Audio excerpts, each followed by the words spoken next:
tarde. Hoje a gente está aqui fazendo uma entrevista com o professor Rômulo Correia. Ele é professor de fotografia da UF e ele tem doutorado pela Unirio em Memória Social. Hoje a gente vai falar sobre seu artigo, que fala sobre fotografia no cyberespaço e a construção da memória social. E a gente tem algumas perguntas para você. Primeiramente, a gente quer agradecer a sua participação, ter topado participar com a gente. Obrigado vocês pelo convite, né, gente? Para começar a pesquisa, você argumenta que uma fotografia ela é fruto de um olhar e que esse olhar é influenciado por uma cultura e por um contexto social.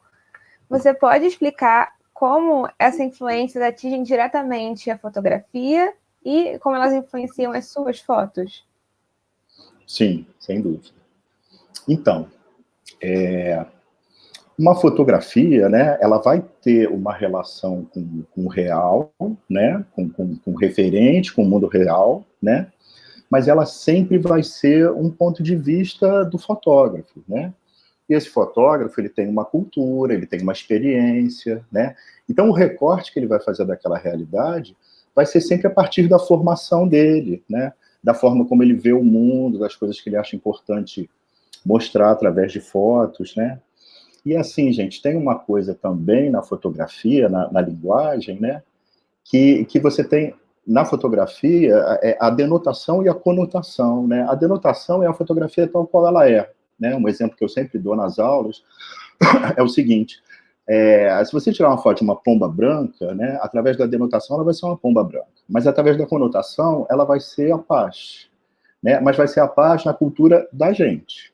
Talvez para um índio seja apenas uma pomba branca, né? Então, assim, a linguagem fotográfica e as informações que a fotografia passa, elas dependem também desse contexto social. E como influenciou as minhas fotos? Obviamente, eu fui uma pessoa criada numa determinada época, que teve uma série de influências culturais, né?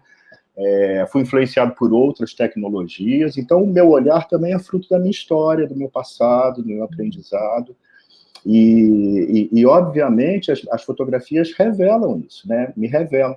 Tem uma máxima que diz que uma fotografia fala muito mais sobre o fotógrafo do que sobre aquilo que está sendo mostrado, né? Então,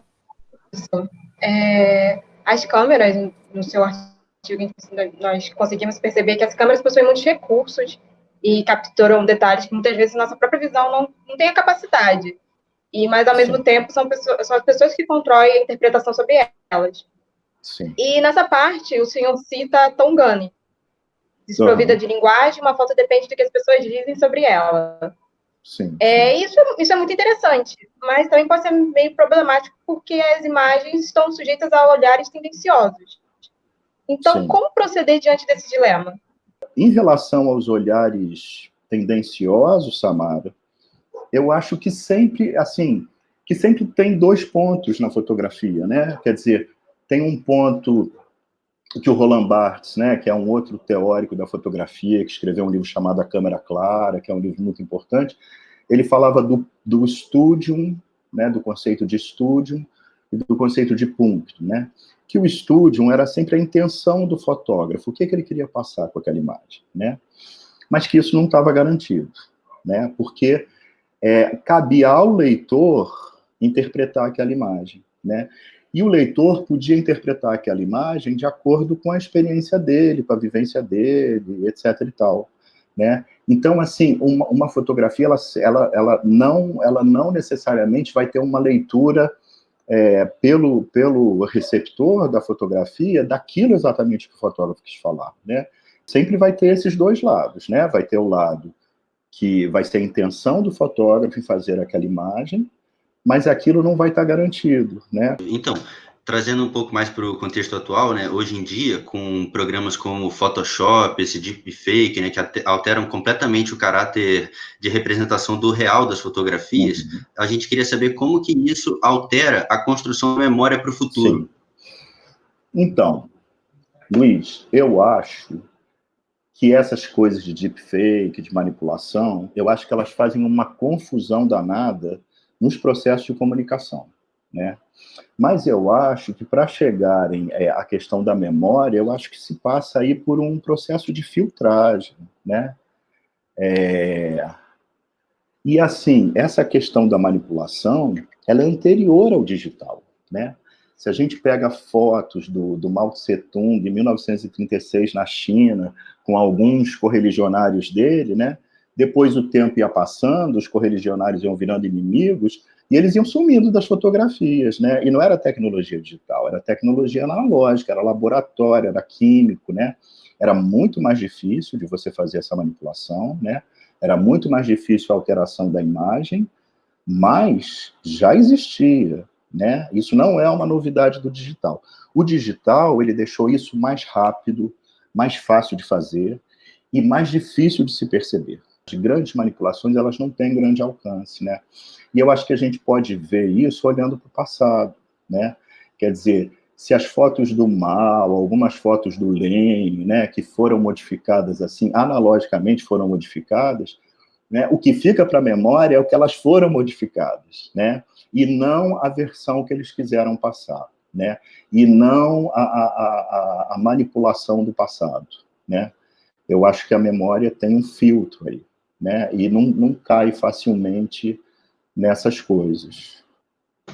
Legal, professor. Outra pergunta também relacionada a isso, nessa guerra de versões que você cita, como é que o fotojornalismo se insere nesse contexto? O fotojornalismo, gente, ele é um instrumento, né, muito forte de memória visual, porque muitas vezes, na época, no momento que aquela foto foi feita, ela muitas vezes ela só vai servir como uma fotografia para um evento factual que aconteceu ali, né? Às vezes, na época que ela foi feita, às vezes a dimensão histórica dela ainda não está lançada, né? Então, muitas vezes as fotografias são feitas com aquela intenção de ilustrar e de dialogar com o texto, com uma matéria, né? Para aquela notícia, para aquele fato específico, né? Mas algumas vezes depois, dependendo do andar das coisas, da história, né? Aquela fotografia pode virar um registro de memória bastante importante. Quais são os desafios de um professor de fotografia na era da Web.2 e da pós-fotografia, e o que você busca passar para os seus alunos para que eles não caiam nas armadilhas da produção compulsória? Eu acho que o ensino da fotografia ele vai se dar através de uma relação muito direta entre a teoria e a prática, né? Porque ao mesmo tempo também que não adianta eu ficar só falando de teoria, também não adianta eu estimular vocês a praticarem sem nenhum arcabouço teórico, sem nenhum fundamento, sem nada, né? Quanto à produção compulsória, não consigo controlar isso não, né? Eu acho que isso está de todo mundo, né? Eu acho que faz parte da vida da gente essa coisa da fotografia, né? De se fotografar muito, de se fotografar o tempo inteiro, né? Eu acho que os celulares eles proporcionaram uma grande democratização da fotografia, né? Não foi nem uma popularização, foi uma democratização. A última pergunta é: como manter a formulação da memória como espaço democrático, visto que a digitalização é um processo seletivo e sujeito ao elitismo? Então, Ingrid, eu não acho que a digitalização é um processo seletivo. Quer dizer, o que eu acho é que a digitalização para a imagem, ela democratizou muito mais do que elitizou, sabe?